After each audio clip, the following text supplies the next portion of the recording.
Hi. ఎండలు మండిపోతున్నాయండి. అలాంటప్పుడు కూల్గా మనం ఏమన్నా తినాలంటే ఈ మలాయ్ కుల్ఫీ చేసుకోండి. టేస్ట్ అయితే సూపర్ ఉంటుంది.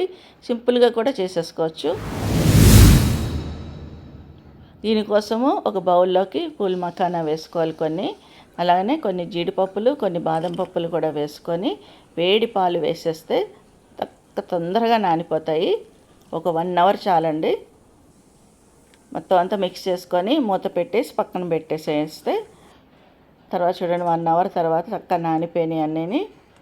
ఒకసారి మళ్ళీ మిక్స్ చేసుకొని ఈ మనం బాదం పప్పు వేసాం కాబట్టి దాన్ని పొట్టు కూడా తీసి పెట్టేసుకోవాలి.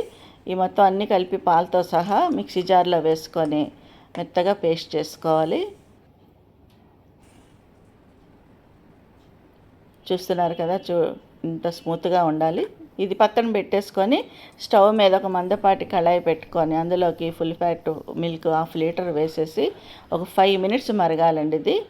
తర్వాత నా దగ్గర ఉన్న పాల మీద మీగడ ఉన్నది, అదంతా వేసేసి పాలు ఈ మీగడ మొత్తం మిక్స్ అయ్యేలా బాగా కలుపుకుంటూ మరిగించుకోవాలి. దీంట్లోకి స్వీట్ కోసం 3 టేబుల్ స్పూను షుగర్ వేస్తున్నాను. మీకు ఇంకొంచెం షుగర్ ఎక్కువ కావాలనుకుంటే ఇంకొక టేబుల్ స్పూన్ షుగర్ వేసుకోవచ్చు. మనం మిక్సీ చేసి పెట్టుకున్న పేస్ట్ కూడా వేసేసి మొత్తం అన్నీ కలిసేలాగా బాగా కలుపుకోవాలి. ఇప్పుడు ఈ కుల్ఫీ ఫ్లేవర్ రావాలంటే ఇలాచి పొడి వేయాలండి. ఒక 1/2 టీ స్పూన్ ఇలాచి పొడి వేసేసి ఈ కన్సిస్టెన్సీ వచ్చిన తర్వాత స్టవ్ ఆఫ్ చేసేసి చల్లారిన తర్వాత ఈ కుల్ఫీ మౌల్డ్లోకి వేసేసుకొని మీకు ఇది లేకపోతే చిన్న చిన్న టీ గ్లాసులో కూడా వేసుకోవచ్చు. 8 అవర్స్ ఫ్రీజర్లో పెట్టేసుకొని నైట్ పెట్టుకుంటే ఉదయానికల్లా రెడీ అయిపోతుంది. మలాయ్ కుల్ఫీ రెడీ అండి.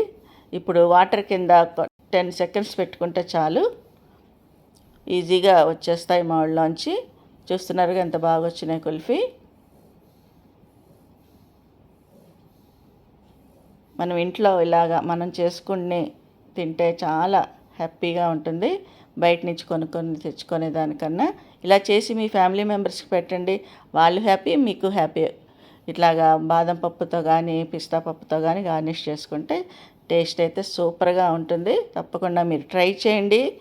చేసింది ఎలా వచ్చింది కూడా మాకు కామెంట్ చేయండి. సబ్స్క్రైబ్ చేసుకోండి, లైక్ చేయండి. Thank you so much.